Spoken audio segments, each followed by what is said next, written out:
औज़ु बिल्लाहि मिनश शैतानिर रजीम बिस्मिल्लाहिर्रहमानिर्रहीम। अस्सलामुअलैकुम स्टूडेंट्स, कैसे हैं आप सब। My name is Mohammad Asim Shakeel and I will teach you grade 9th physics. So welcome to our YouTube channel online science lectures and literature. तो आज हम स्टूडेंट्स चैप्टर नंबर 2 का topic 2.4 terms associated with motion start करेंगे, जिसमें हमने आज discuss करना है एक्सेलरेशन। तो आइए स्टार्ट करते हैं कि व्हाट इज़ एक्सेलरेशन। तो चलिए स्टूडेंट्स आज का लेक्चर स्टार्ट करते हैं कि व्हाट इज़ एक्सेलरेशन। तो जैसे कि स्टूडेंट्स हम जानते हैं, if a body change its position with some reference point, then its velocity is also changed with some points. Means that कि उन्हीं पॉइंट्स के दरमियान उस ऑब्जेक्ट की वेलोसिटी कहीं इंक्रीज़ हो रही होगी, कहीं डिक्रीज़ हो रही होगी। तो ये जो बॉडी में चेंज आ रहा है वेलोसिटी के दरमियान, तो स्टूडेंट्स यही वेलोसिटी चेंजेस जो है हमारे पास प्रोड्यूस करती है एक्सेलरेशन को। मतलब जहाँ जहाँ वेलोसिटी चेंज होगी वहाँ हम कह सकते हैं कि एक्सेलरेशन प्रोड्यूस हुआ है। तो इसकी डेफिनेशन स्टार्ट करते हैं। It is defined as the rate of change of a velocity of body. मतलब किसी ऑब्जेक्ट में टाइम के लिहाज से वेलोसिटी चेंज हो जाए उसको हम कहते हैं एक्सेलरेशन। मीन्स हम कह सकते हैं कि उस बॉडी में एक्सेलरेशन प्रोड्यूस हो गया है। इसका फार्मूला स्टडी करते हैं।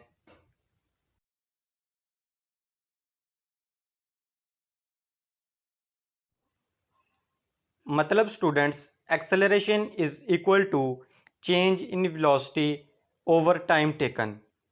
मीन्स हमारे पास एक ऑब्जेक्ट है, उसमें rate of change of time के लिहाज से कितनी वेलोसिटी चेंज हो रही है, इसको हम कहते हैं एक्सेलरेशन। तो rate of change of velocity को रिप्रेजेंट किया जाता है डेल वी और टाइम टेकन को रिप्रेजेंट किया जाता है टी। मतलब rate of change of time del t और rate of change of velocity del v. तो अगर मैं स्टूडेंट्स आपसे एक एग्जांपल डिस्कस करूं कि मेरे पास एक एरोप्लेन है, तो उसकी शुरू में जो पोजीशन है, मतलब जहां से उसने फ्लाई करना है, उसकी तब वेलोसिटी जो होगी वो उसकी इनिशियल वेलोसिटी होगी। और नेक्स्ट पॉइंट पर जहां पर उसने लैंड करना है, तब उसकी जो वेलोसिटी होगी वो होगी फाइनल वेलोसिटी। तो मतलब इन दोनों पॉइंट्स के दरमियान उसकी वेलोसिटी कितनी चेंज हुई, मतलब कितना चेंज आया, इसको हम कहते हैं चेंज इन वेलोसिटी। और कितना टाइम मतलब लगा, मतलब कितना हम कह सकते हैं कि rate of change of time, इसको हम कहते हैं कितना एक्सेलरेशन उसमें प्रोड्यूस हुआ। तो A is equal to del V divided by del T. तो डेल वी को स्टूडेंट्स हम लिख सकते हैं कि final velocity minus initial velocity, क्योंकि बड़ी रकम से हमेशा छोटी रकम माइनस की जाती है। तो हम अगर इसकी चेंज इन वेलोसिटी डिस्कस करें तो हम ये करेंगे कि final velocity point minus initial velocity point. तो हम स्टूडेंट्स डेल वी मतलब चेंज इन वेलोसिटी कैसे फाइंड कर सकते हैं। Acceleration is equal to del v over del T. तो मैंने आपको बताया स्टूडेंट्स डेल वी की वैल्यू हमारे पास final velocity minus initial velocity है। तो हम इसको पुट कर देंगे तो हमारे पास फाइनल फॉर्म जो एक्सेलरेशन की बनेगी A is equal to we f minus v i divided by T. तो this is the final form of acceleration that is terms associated with motion. तो स्टूडेंट्स अब बात करते हैं कि यूनिट ऑफ एक्सेलरेशन क्या है। स्टूडेंट्स इसका फार्मूला अगर हम गौर से देखें तो acceleration is equal to del V divided by T. तो मैं कह सकता हूँ कि चेंज इन वेलोसिटी जो है हमारे पास वो overall final velocity minus initial velocity तो है, लेकिन उसको हम अगर ओवरऑल डिस्कस करें तो वो डेल वी ही है। और वेलोसिटी का यूनिट हम जानते हैं कि मीटर पर सेकंड और डिवाइडेड बाय टाइम का यूनिट सेकंड। तो सेकंड स्टूडेंट नीचे डिवाइड हो रहा है, जब ऊपर जाएगा तो वो भी पर सेकंड बन जाएगा। तो मैं जानता हूँ कि मीटर पर सेकंड। अब पर सेकंड जो है हमारे पास ये बेस सेम है, तो -1 प्लस -1 हो जाएगा। तो हमारे पास जो यूनिट ऑफ एक्सेलरेशन फाइनल बना वो बन जाएगा a is equal to meter per second का स्क्वायर। तो meter per second square is the unit of acceleration. तो स्टूडेंट, एक्सेलरेशन हमारे पास वेक्टर क्वांटिटी है क्योंकि ये हमें डायरेक्शन का पता भी बताता है।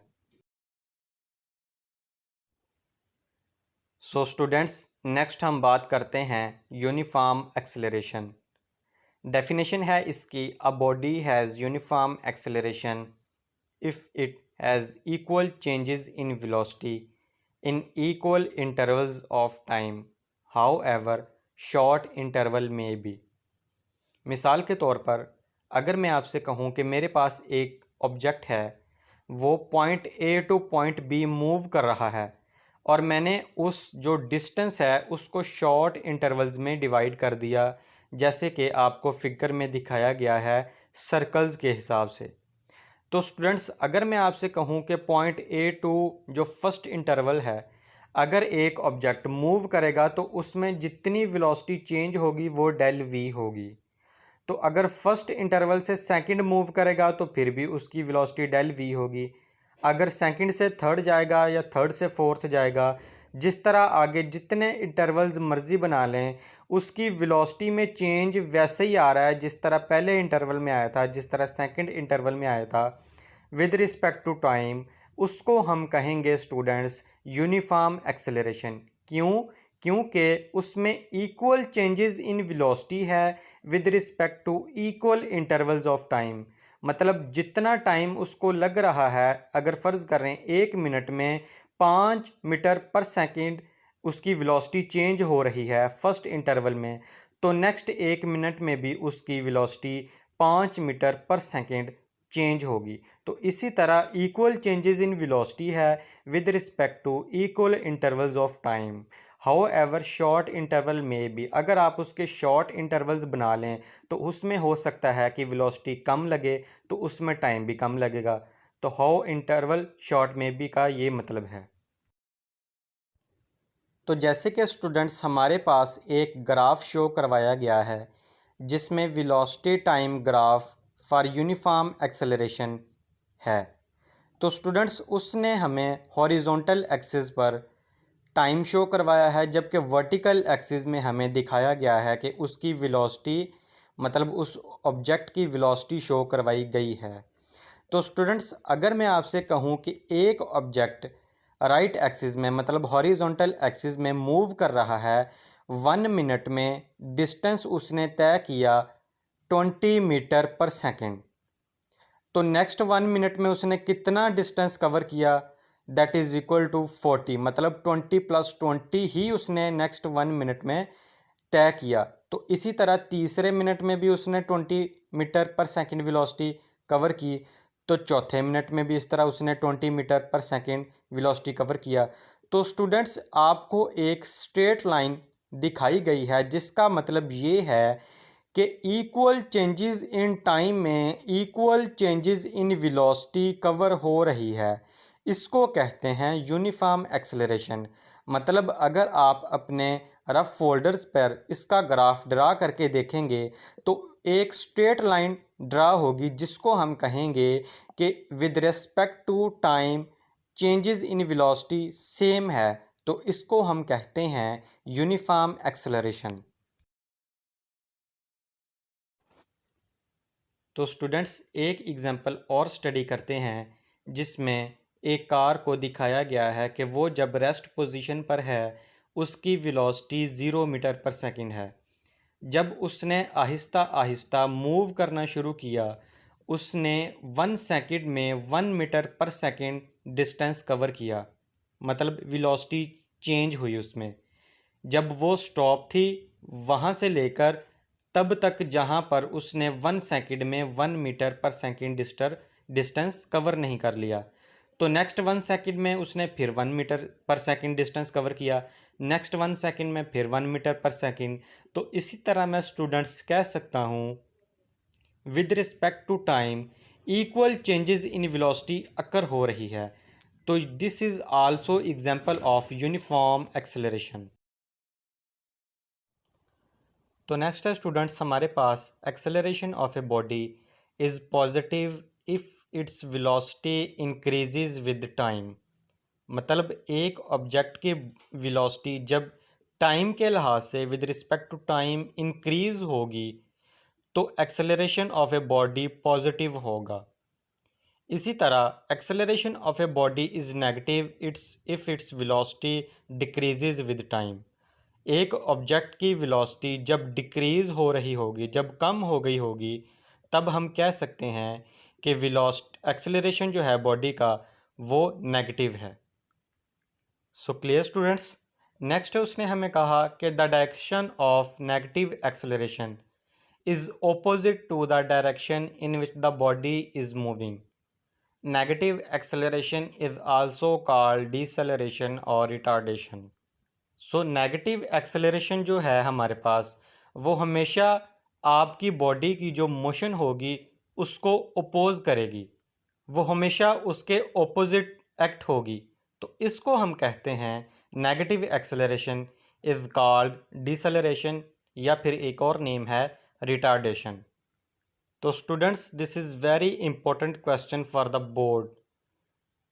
तो नेगेटिव एक्सेलरेशन हमेशा ऑपोजिट होगा the direction in which the body is moving, और ये आल्सो नेगेटिव तब होगा जब velocity of the body decrease होगी।